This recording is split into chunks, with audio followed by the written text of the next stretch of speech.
ভণ্টিলৈ বহুত বহুত শুভেচ্ছা আৰু ধন্যবাদ থাকিল। এতিয়া মঞ্চত আহিব লাগে Barsha Sandikoi Assamese dance Kachutali 48 number coupon. সাজু হৈ থাকিব লাগে জৰ্ণা কামান আছামিজ ডান্স উখমাটি কলিগাঁও। ইতিমধ্যে আমাৰ আৰু 3জন প্ৰতিযোগী আছে।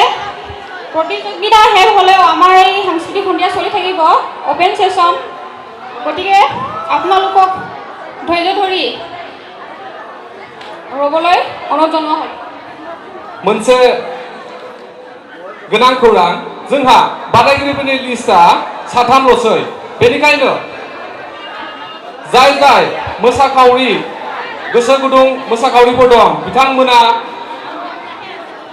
ओरैनो गावनि रोंगौथिखौ जोंनि सिगाङाव देखायनो हागोन। गोजोन्थों। এতিয়া মঞ্চত